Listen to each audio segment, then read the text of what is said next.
Yeah, so a question that was posed was my power was shut off because my provider decided to turn it off. My account was paid in full. Because my power was off, every pipe in my attic burst because it was no longer heated. What is our state legislator doing this session to make sure I don't incur $3,500 charges through no fault of my own in the future? Thank you. Well, I mean, look, I mean, that's a complicated question, right? Just from what I understand, part of the grid itself, they ERCOT delegated to the center points of the world that they needed to what they call shed load, right?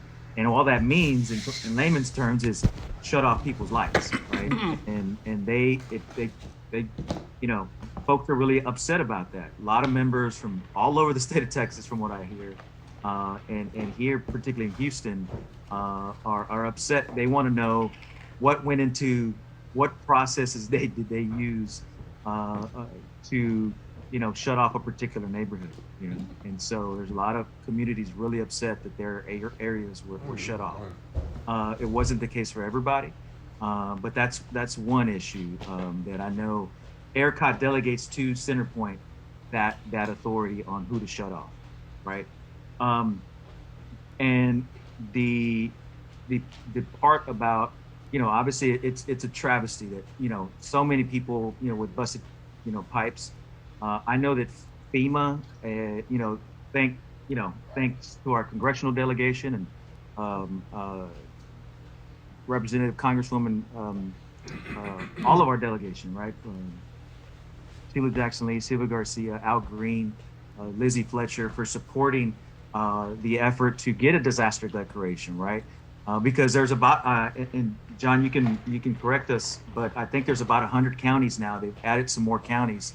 Harris was one of the first ones to be designated, and so some of the things that um, you can pay for, if it's not covered through insurance, you can apply for FEMA. And I would say apply for FEMA, apply for FEMA, apply for FEMA, because what's going to happen is even if they deny you, you can appeal that process. And they might send you to SBL, SBA. That's fine. I was always perplexed why people had to apply for assistance at the SBA, right? So I would apply there. At the state level, what I'm trying to do is figure out a mechanism to help folks, because we're tonight, as John mentioned, we hope that Congress will pass this next close to $2 trillion package. In that package is a lot of state aid, a lot of local government aid, and you can use and with the flexibility with some of those dollars, like they did with the CARES Act. Both the city and the county last year got each got about $400 million, right?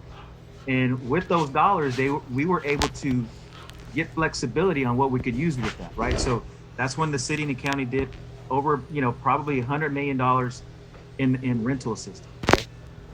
I see a strategy, hopefully moving forward, that we use obviously private donations to help people fix their pipes, right? The problem we're having now is supply chain, right? Even if you have resources to fix your home, or if you have a homeowner insurance policy, there's no supplies. Like, in talking to residents in my district, going door to door in some of these areas, like really hard hit areas that have busted pipes, they don't have plumbing supplies. So I think moving forward, my hope is that once these dollars start rolling down to the state and local level, that we can then utilize those dollars flexibly to do that type of work to help people, um, you know, uh, help people that have this exact same issue. Thank you If, for that. if I Oh, could add oh, in for okay. Ms. Robinson, and hopefully Armando and Representative Dutton can help. I know that the governor has issued the moratorium, so that there's a moratorium on disconnects. And I'm assuming that's to help people deal with these crazy bills that they're getting. And I don't know if they're trying to figure out some kind of relief that they may offer, or if this just is a moratorium to delay it so that people have time to pay it in part.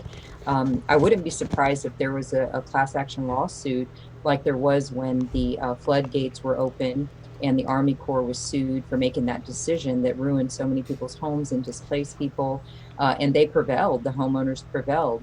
So I wouldn't be surprised if there was a similar type of class action lawsuit for all of the damage that was caused by the decisions that were made by these agencies, and that there may have been some level of negligence in not being prepared, even though there was some definitely, we're finding out from the ERCOT hearings that there was some knowledge of these things. I believe they were saying, and Armando, help me out if I'm wrong, wasn't it as far back as, well, I don't know when it was. I don't want to misstate it. Do you remember? Well before the winter freeze. Yeah, so there was a 2011 report.